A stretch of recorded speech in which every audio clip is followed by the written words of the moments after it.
So Christmas has passed, and it is almost the new year, 2021. And the new year is certainly a time where we all reflect about things to do, things to change, how will we approach it, how will we do it better. 2020 was certainly a curveball, and I don't know another way to say it. I wouldn't say it was a bad year or anything like that. I feel like we were very tremendously blessed. I think some people found opportunity in it. Mm-hmm. Some people found hardship in it, but it was a curveball nonetheless. And now it's time to look at how do we take the world as it is now and move into 2021. And I think that's a little bit of what we want to talk about today. Yeah, absolutely. I think a lot of business owners are going through this exercise, maybe for the first time that they've kind of taken a step back this year. Or just because they're really on top of it and they're like, all right, what's up for next year? How are we going to tackle next year? Our goals. So we want to talk a little bit about that today. Not even so much goal setting, although we could talk about that, but how you might approach your goals, some steps that we take. I think we want to talk a little bit about how we might work with a client and share some of that information on here. Yeah. One of the things that I know you and I have talked about, and so therefore I'm just enacting.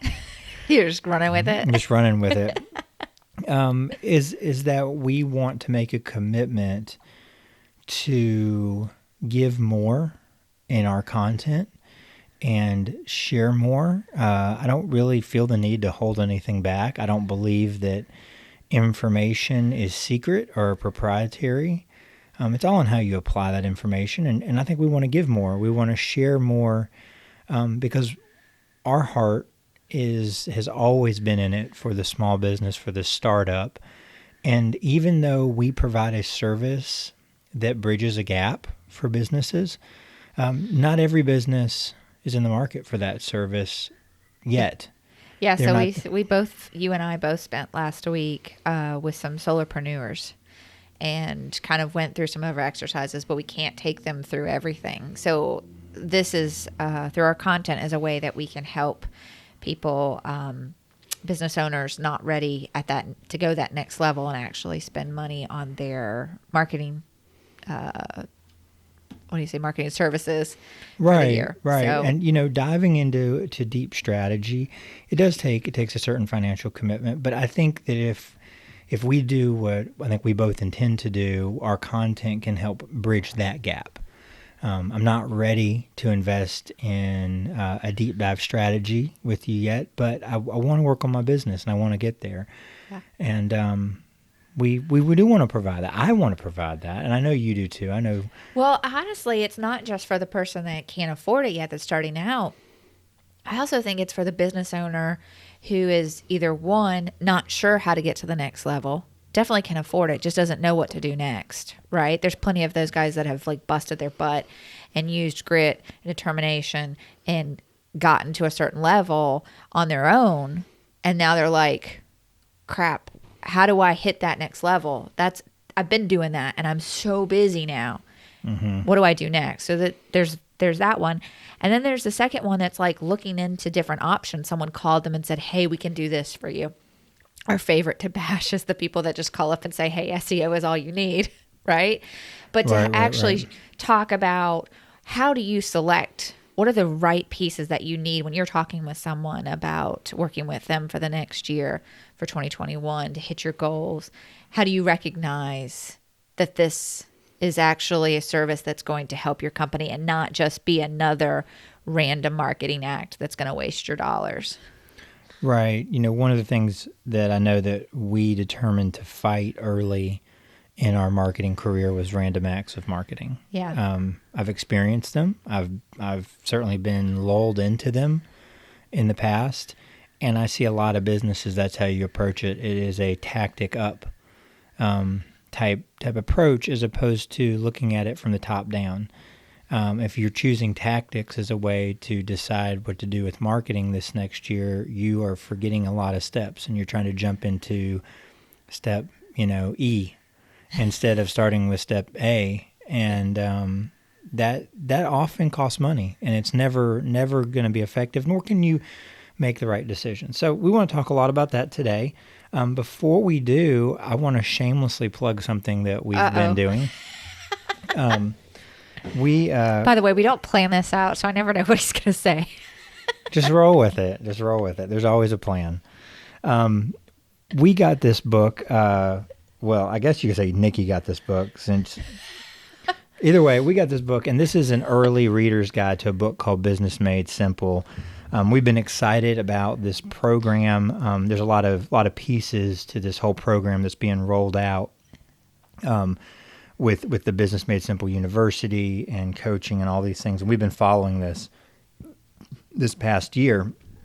And we got an early copy to this book. And we've been doing a daily vlog with this. And I just want to, if you haven't watched any of them yet, we're having a blast. We're having a good time with it. If anybody views it, great. We're really enjoying it. It's the 60-day journey, and we're somewhere around, we're just finishing up the first 10 characteristics. Mm-hmm. So we've taken about 4 weeks to do the first 2 weeks Slightly worth busy. of chapters, but that's okay. I think going into the new year, if you stopped listening to this episode right now, you turned it off, and you said, I don't have time for that, I'd recommend ordering a copy of this Business Made Simple book. Comes out January 19th. So it's not quite out yet, but you can get started on it right away. When you pre-order a copy, the book has 60 lessons in it, so you could do it in 60 days, or you could slow it down a little bit. I mean, do it at your pace. Yeah. There are also 60 video lessons that go along with the book lessons. So this is a business devotional. So just like you might do a devotional as part of your prayer in the morning or with your family, this is a devotion for your business. So something maybe you do at the beginning or end of your workday. And so you can get started on the videos right away. The video library is already in existence. Yeah. So when you pre-order the book, you can start going through that. So you can get the lessons directly from the author, Donald Miller, or you could just hop on our videos and start watching them, although they're very abbreviated. We don't intend to replace the book in any way. We're just kind of giving our feedback on it, things that resonate with us, things that made us think about going through it. We're just having a good time with it. And really, it's selfishly, it's a way for us to help us learn it and embody it. But if you're running a business or you just want to be more valuable to the business you work in, so far, we are so impressed. I'm going to say we. I am so impressed. I'll go with that. I'll go we. With what's in here that is practical, it is on point, and they are small, digestible pieces. So we're having a super good time with that. And I'd like to do a podcast when we finish this. We're going to talk about the whole We'll talk process. about our journey and how going through this impacts us. So projecting into the future a couple of months when we're done with it, how it's impacted us. Now, we've had the benefit of going through some of the things that are in here. Mm-hmm. Some of the things that are in here are part of the Business Made Simple ecosystem. Yeah. We just finished out Hero on a Mission. Yep. I got it right? I always get it wrong. We just finished out Hero on a Mission, and it is so life-changing. It basically breaks down your full life goals all the way down into what should I do today to move towards that life that I want. And again, Don's stuff is very practical. It's very step-by-step. We enjoyed that a lot. We've also been through a lot of the things in the book. But tune in if you want to check this out. Pre-order the book. Highly recommend it. We have no affiliate link. We're not paid to I was like, don't say we don't have an affiliation, because we do. No. I'm just saying we're not being paid to promote the book. Story Band Certified Guide here. So let's jump into structure to strategy. So if you missed some of our last podcasts, we do have a new name. We will be transitioning this, but this is the Structure to Grow podcast. That is our new name for our business. And it's because we believe growth is planned, and growth can be structured, and progress is not something that happens by accident. Or random. Did you like that? Yeah. I think we even call that a tagline. Progress doesn't happen by accident. Can we just finish our logo first? I really want to share some of the sketches, but we're not going to do that. We're going to at some point. We'll talk through that process of like the evolution through it. We have to bring Craig on to do that. Yeah. We have had the privilege of working with a absolute top-rated designer who's used to working with Fortune 100 companies, has helped us out and guiding us through some of this process. And we've learned a lot that I hope that we can pour forward into the work that we do. But that is another topic for another day. So let's talk about strategy. What do we go through with somebody? I want to start with goals. Right. The first thing we start with our clients is, what is your goal for 2021? And if you don't know your goal, then we need to start there figuring it out. So we just had a conversation this last week with a lead that came to us, and we asked about what they wanted to accomplish this next year. And while they had some of it in focus, I'm not sure that they really knew why or what it meant to them. They had some metrics, and they wanted to reach this, and they came to us looking for marketing help. They realized that they were a bit outside their expertise. They didn't want to waste time. They wanted to move quickly, and they also didn't have the time or resources to do it on their own. But when we started digging into that, we realized that the goals portion had gaps. So what things does someone or a business need to know to set an effective goal? Because that's where you should start, right? Yeah. So we want to look at your revenue for the year. How much do you want to grow? So you could have a specific growth goal in mind. I want to grow X%. I want to double our revenue, whatever that may be. Could be, we've even heard, I want to grow a team. I want to be able to platforms to a certain point. I want to bring on so many people. And then we looked at how much growth would be required, how much revenue would be required to handle a team that size. There was reasons for that, but we landed on that with a client. So the first thing we need to know is okay, usually it's where do we want to go? And then we look at where are we at now? And that tells us how much we have to grow. And that's our goal for the year. Right. So, goals are best worked when you tie down whatever it is you want to accomplish to something tangible. So if you've ever been through any good goal setting, there's usually that you got to make goals something that's measurable and tangible. And that doesn't mean that's where you start. I mean, it could so be, I have this business, my spouse is still working another job and moonlighting helping me the business. And at the end of the year, I would really like it to where we both could be focused on this business.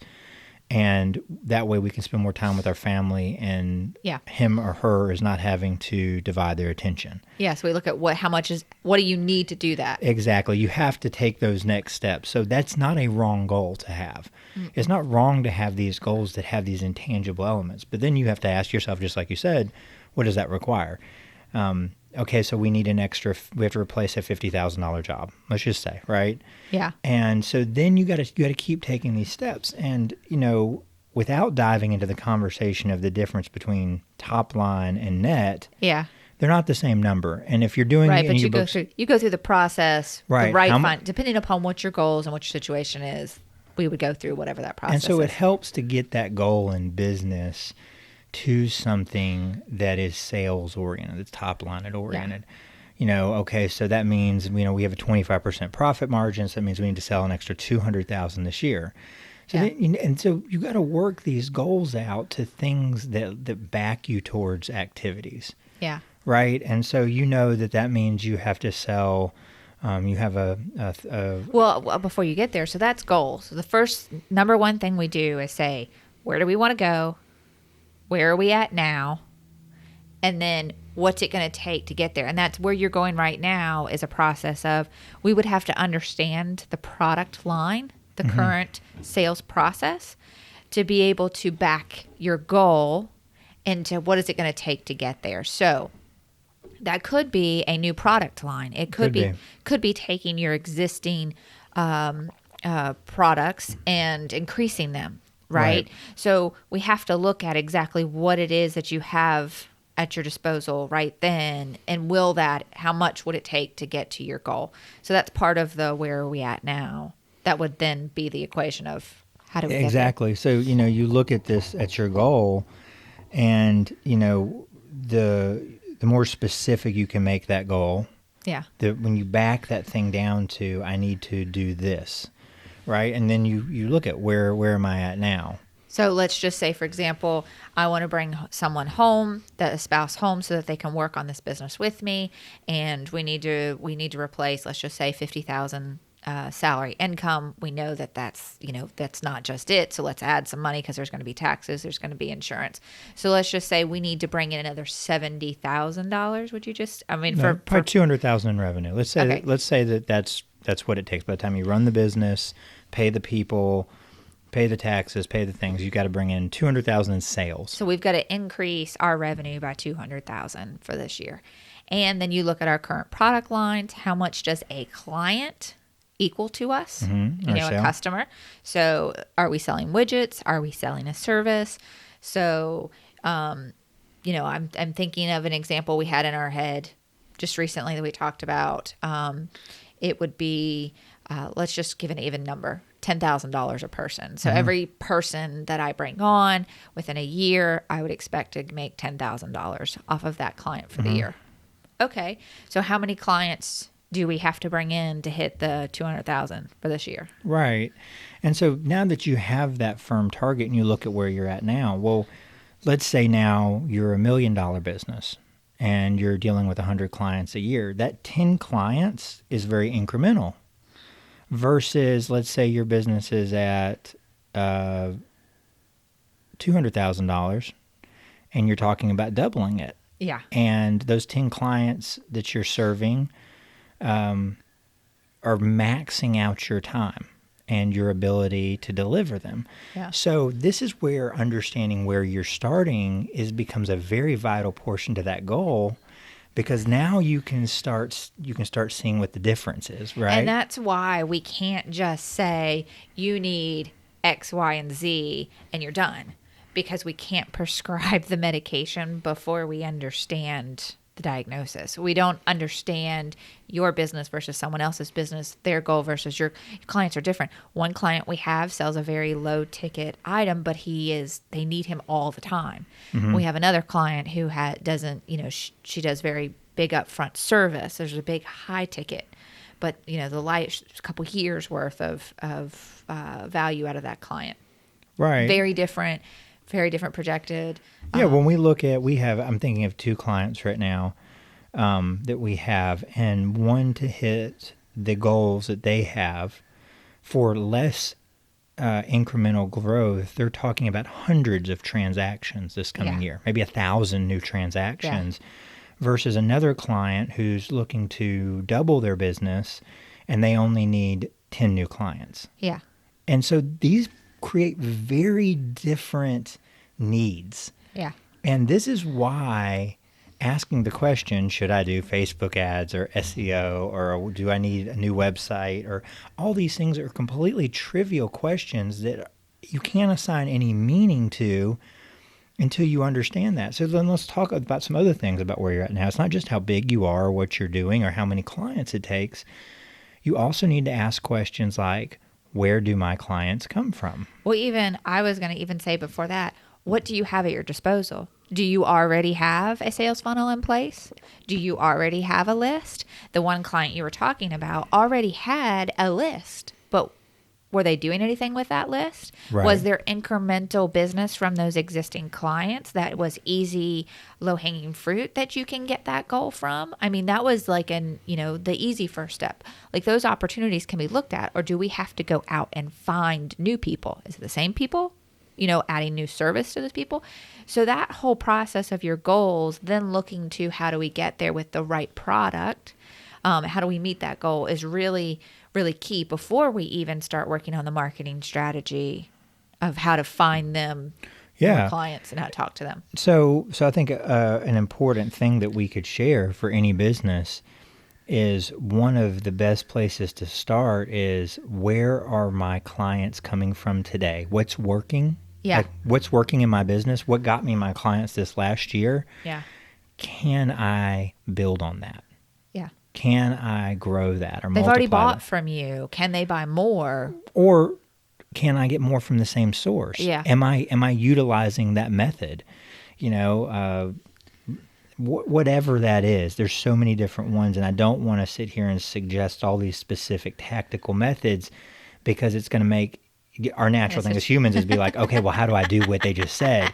No. You just look at like, all right, so let's say you got 5 new clients this last year. Ask yourself, how did you get them? Who sent them to you? How did they find you? The right clients, the ones you like to work with, well, and then spend money. and it's so interesting when we have this conversation because we didn't map this out to be a class or anything like that, is that very quickly this starts to get very nuanced, very complicated. And this is why we work through a process with our clients, because there's a lot of layers to peel the onion back to make the decisions. So I can think of clients. Some clients have a very defined process, right? Their clients kind of come from here. Everybody goes through the same process. They just need to kind of decide, okay, if it's let's just say that's a simpler process versus some people, they're like, I have 6 product lines.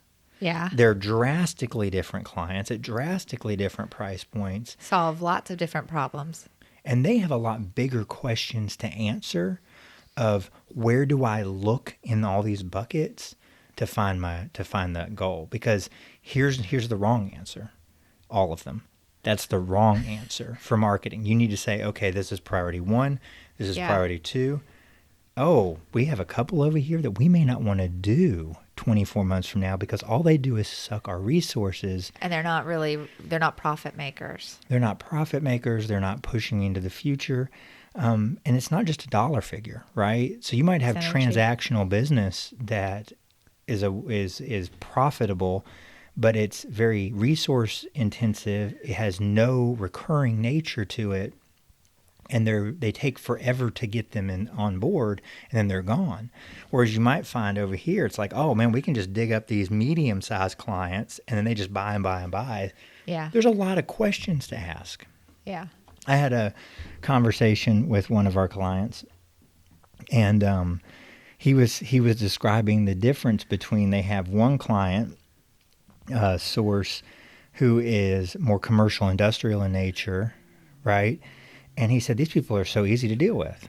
They just call, they say what they need, we drop it off, they're happy, and they just keep buying over and over again. And he said, we have another client who's a much smaller client source, smaller purchase price, but they might take one of my salespeople, take half of their day's time over a $40 purchase and just keep calling and calling and calling and asking questions. And then after they buy it, they ask more questions and they might want to return it and da-da-da-da-da. And he said, it's just a huge resource suck compared to this other one who's purchasing at the multi-$1,000 level.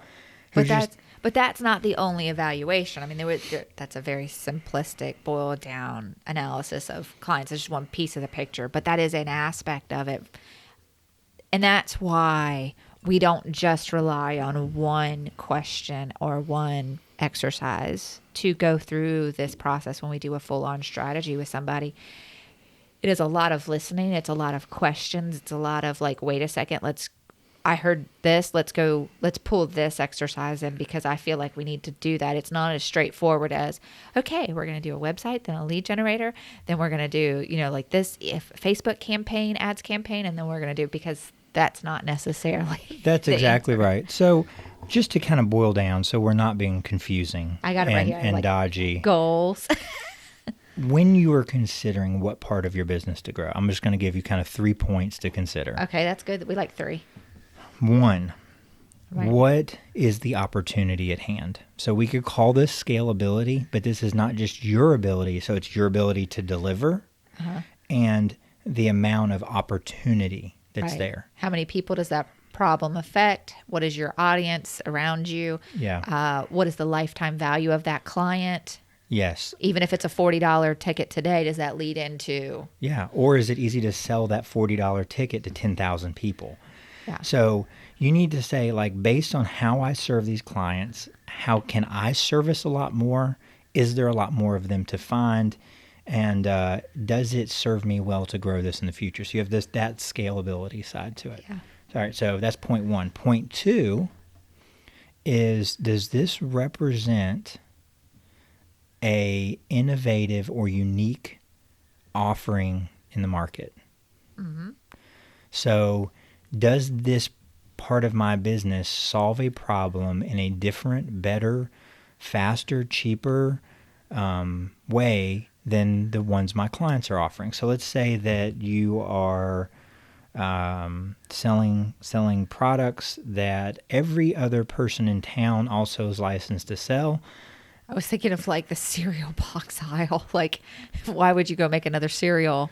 Exactly. Because there's 20 million of them. Exactly. So you have to think, is this, so, and does it represent uniqueness in your business? Like, you have to have, so you're gonna have to make a choice, right? Either your product has more value, or you're gonna have to beat the other guy in price.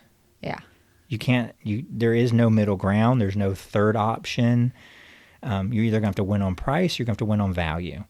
And so by having something, so if you have two products and one you're like, well, I love selling this, but everybody else in town also sells it, then you may want to be on product B. You're like, I'm the only guy in town that sells this, and it's a unique solution to a problem.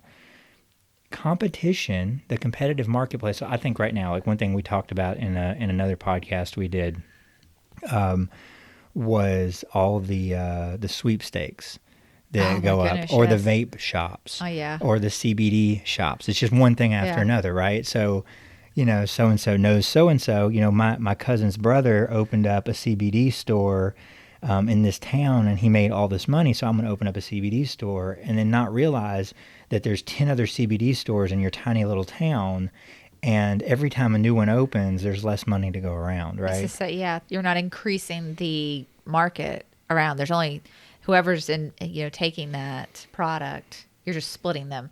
And either you have to offer something unique or that they can't get somewhere else, or your location just has to be right up there, or you're beating them on price. Yeah. So don't grow your business into a place where you're just a dime a dozen, right? So that's point 2. We're on 3. And 3, oh man, I have to. You're going to lose it. Well, we went so deep into point 1 and 2, I have to think about what point 3 is. So I'm going to recap. So the number one thing you need to do for your strategy for 2021 is you need to figure out your goals. And the way you do that is to figure out what you want, where do you want to go, where are you at now, and what's it going to take to get there. And part of that, where we're digging in right now, is how do you get there, which is assessing your product line, what product you're going to, what product is the right one to get you to that goal, to that. So we talked about opportunity based situation, and then being unique. Yeah, represents unique. I know what you were talking about. You're talking about sweet spot. Yeah, and so the third one is the client. Oh, this is my favorite. What kind of client does it require? Does it make sense to serve more of these clients? So you might have, and this they all tie together, right? They all have relationships with each other. But I think the consideration here is, does it fulfill your mission to serve these clients? Or is it a pain in the rear to serve these clients? Is it like, we do this part of our business, but if I could never do it again, I'd be happier because this makes me not want to come to work. So I have a good example of this, and we just had this conversation last week with a solopreneur, trying to help them narrow down what they were doing, what direction they were going. And they have a product. We were talking about a couple different product lines, and they have a product that technically could solve a couple different problems. And one of those problems could have been a weight loss. If you follow this product line, you could lose weight. A lot of people have shown that they've lost weight. But that motivation was not in line with his entire business philosophy. That's not who he wanted to be in his community. Someone just seeking that really wasn't going to plug into his ecosphere. And so we talked about, okay, just because they might buy it, that's not who your messaging should be for. That's not who you should go after, because they're not going to, be happy. You're not going to be happy with them in your ecosphere, if that's their motivation. Do you know what I'm talking about? Do you know who I'm talking about? Yes, I know who you're talking about. And I was thinking about a part of that conversation where kind of the lead product that has been focused on, there was a realization that it took an enormous amount of time and effort Yeah. to sell the lead product. Starting up at the high end. And that, when you start diving into these things, right? Here's what's interesting, right? Was it that the type of person that buys that product is the wrong client? And I think what we uncovered, and so this is interesting, this is part of the nuances of asking all these questions and doing all this discovery, was the source of leads or the source of new people was wrong for this product. So if I am, let's say I'm digging for diamonds, because I just went through this whole thing listening to the history of diamonds. You were so into that. And let's say I go to one patch of ground, a beach that there's might be diamonds on, and I have to dig up 10 dump trucks of sand to find one diamond. There are diamonds there, and that is diamond mining, right? Yeah. It's not a good but the amount of work to get that one diamond versus there's another plot where, you find 100 diamonds in one dump truck. This makes me think of gold mining, that episodes we used to watch. One is profitable, one is not. Yeah. And It depending depends. on It's where that you were one digging, diamond was really special. but depending on where you were digging, all things being equal, Yeah. one is a good business model, Yeah. one is a terrible business model. So are the people I am talking to the right people? Because if I have the right product and, it could scale to some extent. And I think this, with his problem, he was also dealing with, like, how in the world do you scale up something that takes so much work? Because the people I'm talking to, I'm having to talk to 200 people and follow up with them, 10, 15 times to get one sale. That's a broken funnel. Now, you don't necessarily fix it by saying, oh, we don't want to sell that product. Right. And I think the solution we found is he needs to find a way to funnel qualified people down towards that product. Define his people. And that's what we defined. And finding where the product came in his customer journey. Yeah. When you try to make a very high-ticket product the leader in your customer journey, you have to sift through a lot more people, and that makes it a whole lot harder. And what we came to, and I'm sharing some of these prescriptions because I think that you might have people can relate and assimilate some value from this, is that what we found was there might be one or two purchases ahead of the big product. Yeah. And that he needs to work on finding people for that and let it naturally sift into within the funnel trust. And that made me think of the conversation we had last week about there was a huge goal, and it's a huge ask of somebody, and it requires a barrier of trust. And they were the Facebook ads, cold Facebook ads, do not build trust. There you go. So when someone says, hey, I'm spending X amount of money on Facebook ads, but they don't have the rest of the funnel built, I can guarantee you there's probably a breakdown in the trust building. And that may work for a $97 product. Maybe. And that's not always true. It may be a $53 product. Well, we've even experienced how difficult it can be to sell a $100 product without a relationship. They might not even perceive the value of that. So even if they don't have to trust you, they may think that there's no value. I mean, like, there's so much psychological part in it. So looking for those gaps, I think. So that segues into, once we've figured out the goals, we figured out where we want to go, where are we at now, how do we get there? What's our path, which is product. Like, now we break it down to, we need to increase by 25%, or we need to grow by $200,000. That was our example, $200,000 for revenue. It's going to take us to get 15 clients. What did we figure? I don't remember the numbers were. 15 clients to get there, 10 clients to get there. We used an example earlier. I don't know. Okay. Now let's talk about the right client that product solves the problem, right? So now we narrow in on who the right people are. Yes. And then once we figure out how the right people are, so we figured out what our goal is, we figured out the product, this is where I'm going. Now we put together a strategy that says, how do we attract them? How do we connect with them? And how do we convert them? And so then we look for what are the steps in marketing. Like all that process, all those exercises that we went through, and we haven't talked about a Facebook ad. We haven't talked about like that's not emails or messaging yet. When you ask questions like, okay, well, will Facebook ads work for me? That's not the right question. I was going to say no. That's the wrong question to ask. And I can think of another client, we just talked about this today, was the ongoing recurring service that they provide is X, but the service that we are going to market is totally different. And if you don't become aware of that the initial service is assessment, right? So that means in our marketing message, we are attracting people looking for this fix here, right? Because the reoccurring service solves a different problem.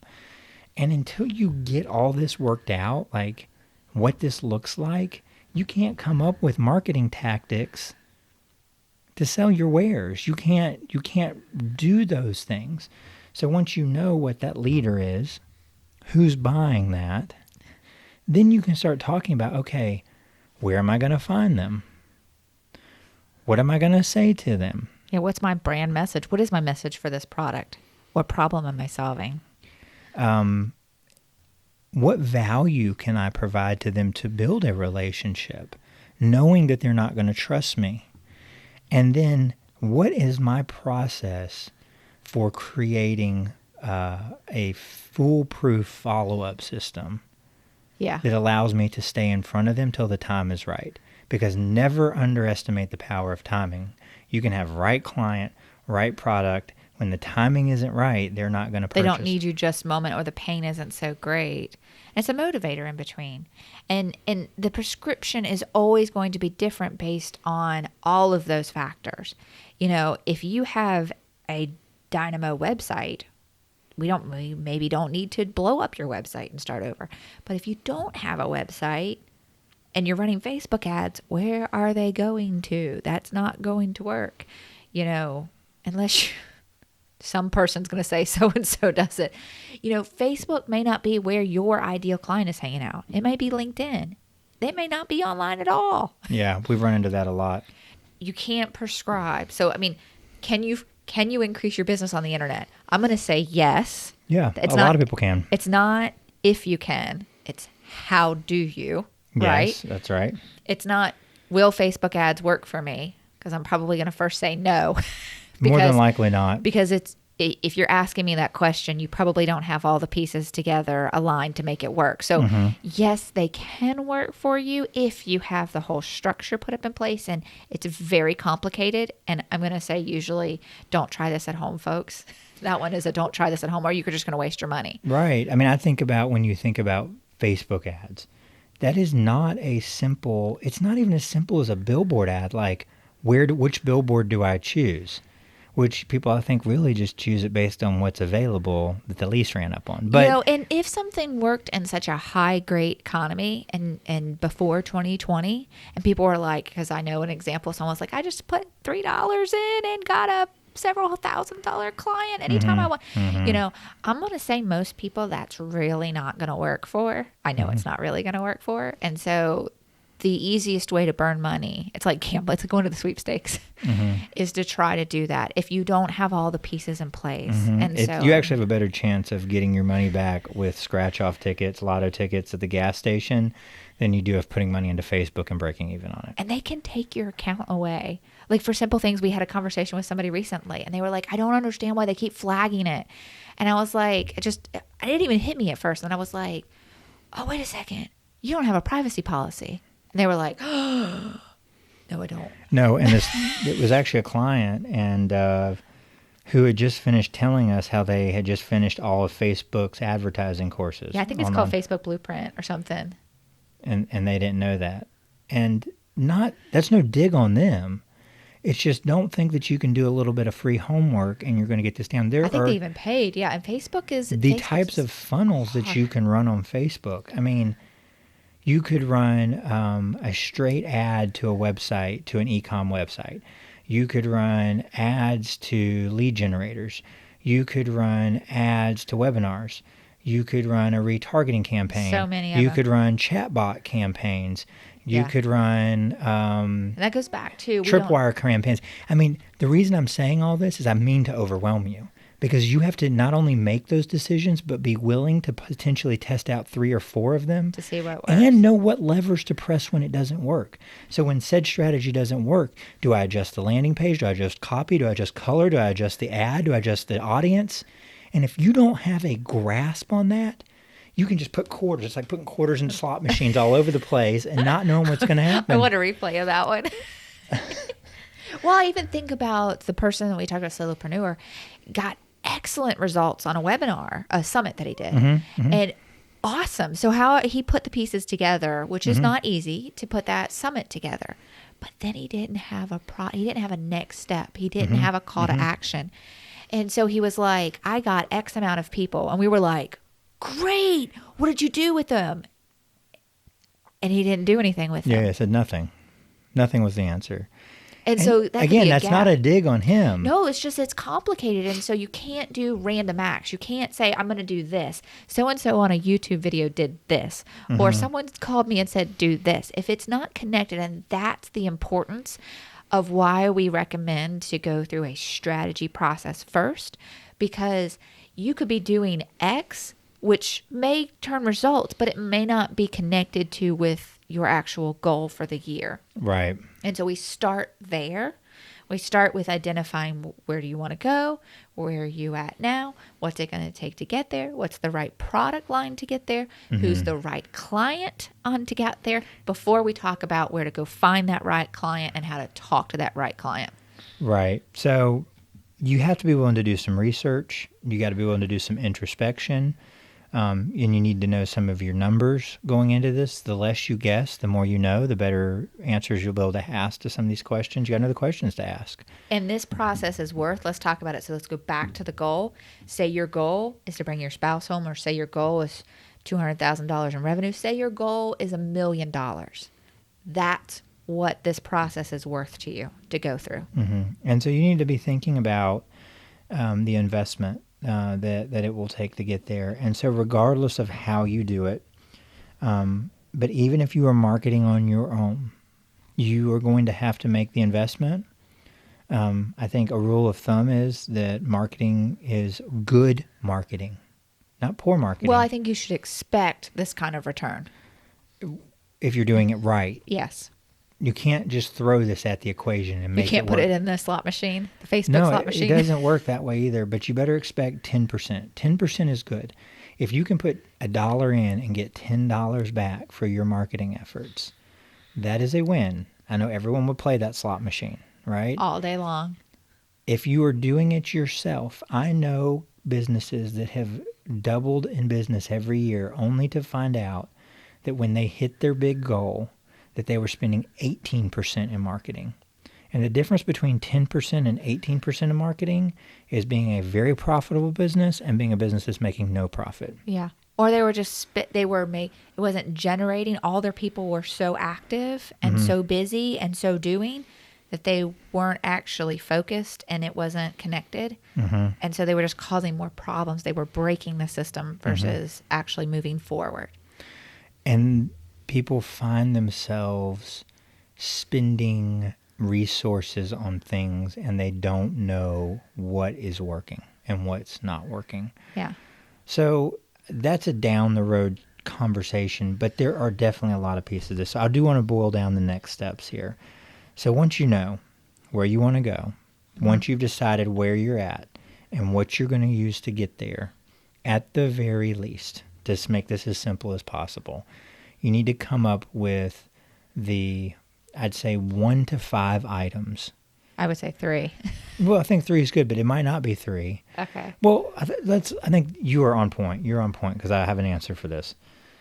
What are the 3 most beneficial milestones or items that are standing between you and accomplishing the goal via the vehicle you have chosen? So the vehicle is the product or the service you have chosen.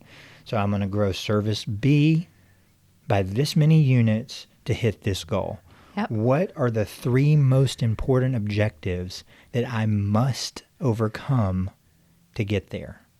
Is it sales? Is it sales? Is it marketing? Is it delivery? Is it where in your equation? What are the three pieces where you stumble? Oh, I have no funnel. I have no website, so people can't find me. I have no follow-up. I have no follow-up. When I get the client, my delivery capacity runs out really fast, and we have unhappy clients because we are able to sell 5 and only deliver 2 on time. Or none of my system is automated, and I spend so much time just answering the same questions over and over and over again. You know what I'm talking about. And I'm the owner of the business. And so I need to figure out how to fix that problem, because if I could get the people to call me when they call me, and I'm only talking to qualified people, and I've already answered all their questions, I can sell them. I can close them, and I can spend my time doing other things. Fix that problem. So then you think about, once you know what these 3 things are, then you have to ask the question of who or what is going to accomplish those goals.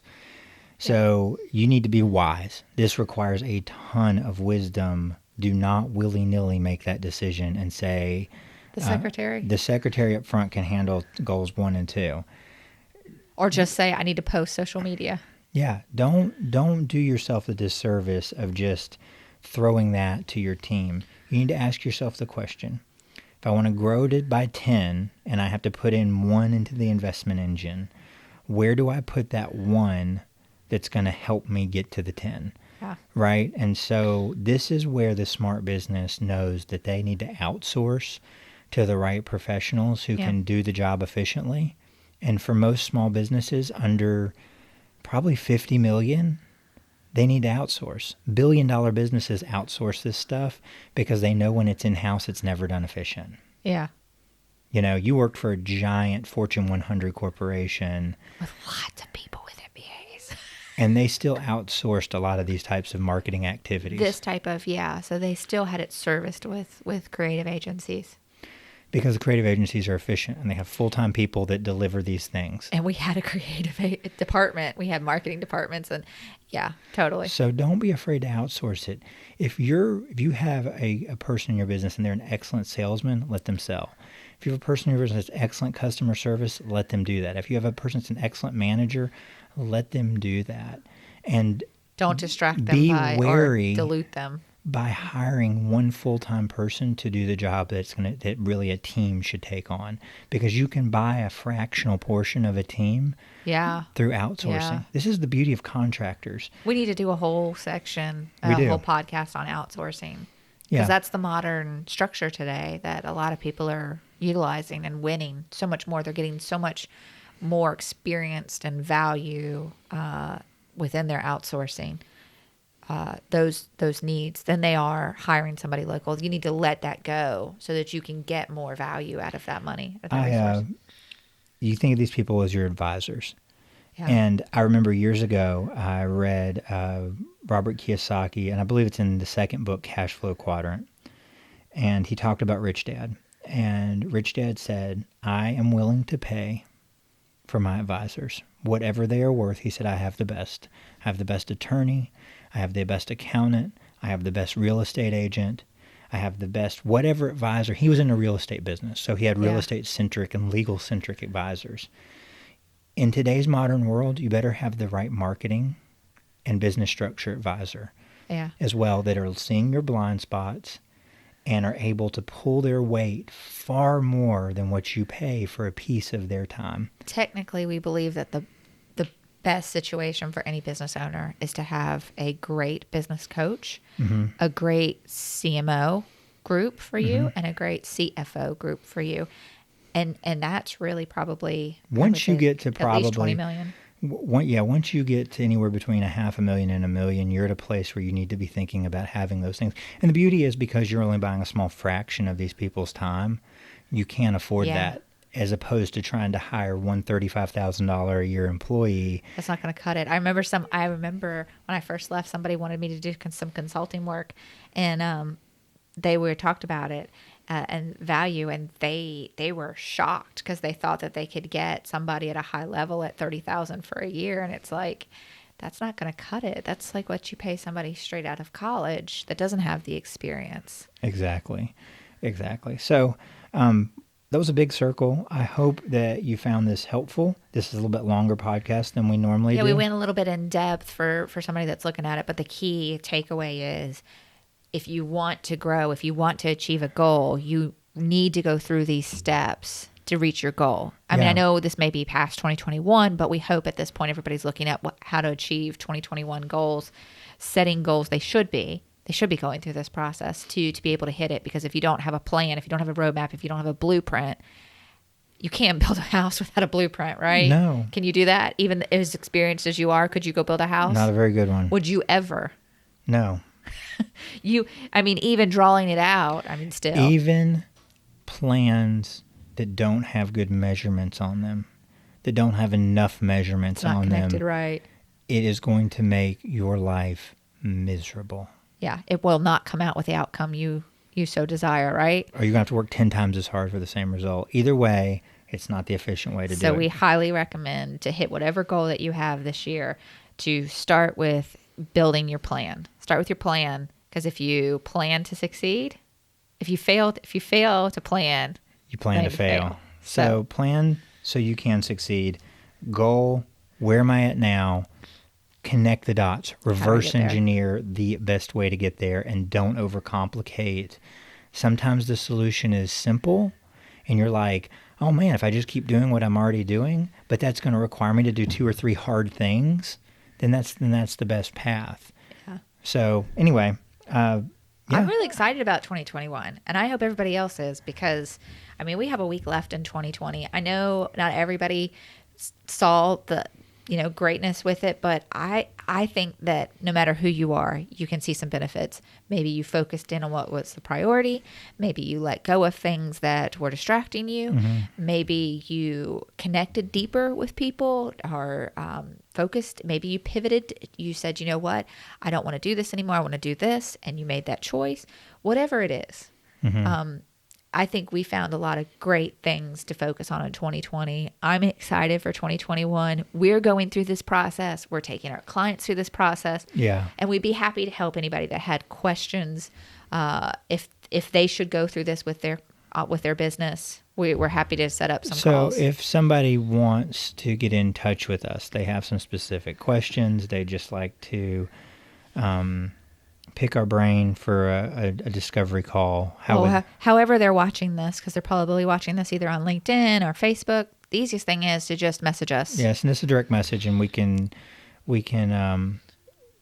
set you up with a link. We'll do it. We'll get up on our calendar and schedule some time to talk specifics, because like we just went through, we can't prescribe a fix without knowing a little bit of information. So I think this starts to scratch the surface at why it's so important. I really love we didn't plan for this, and I didn't mean for it to just get so convoluted and complicated. But this is why we go through very specific processes, and this is why we do what we do, because we know how important it is. And an important aspect to point out is, it's not. This is the same process we go through no matter what industry you're in. Well, no matter whether you sell a widget or a service, whether you're in medical, whether you sell low ticket, whether you sell high ticket, whether you sell real estate, whether you invest, whether you do vacation. So I was having a conversation with Dad. We can't end this podcast. Keep going. The other day. I want to close it out on this, and then I want to say one more thing. We had a podcast with Dad I had a conversation with Dad the other day, and he reminded me that about 3 years ago, we read E-Myth. So we were a couple decades too late, but we went through E-Myth, and a statement was made in there that I think really rocked his world, and I believe it to be true today more than ever. All businesses are the same. So let that sink in. All businesses are the same. And if you think you are different, you are only crippling yourself from doing the things it takes to grow. You are not different. You are the same. You have customers, and you're selling something. Mm-hmm. You face same problems. So the good news to that is it means you can learn. And it means that the problems you're facing are not unique, and someone else has figured them out ahead of you. So we are so grateful for what's happened in 2020. We're so grateful for our clients, for the people that have supported us when we weren't here on social media. We had this outpouring of people asking where we were and what we were doing. We're excited to be back. 2021 is this magically exciting year for us. Yeah. We want to make huge impact on those around us through these outlets, through our business, even through how we do things on a ministry level. And I hope that you're excited about it too. But I want to thank you. I want to thank you whether you're a client or somebody that just watches it, or a friend or a family member. We appreciate all the support so far. So this is our last podcast of 2020. So the next time you hear from us... Are you sure? Can I get that commitment? I think we're going to run out of time. Okay. So the year ends after Thursday. So Friday's a new year. I'm pretty sure we won't have one produced and on air. Okay. So this is it for 2020. We're going to sign out. Yeah. So we'll see you all in 2021. Bye. Bye, guys.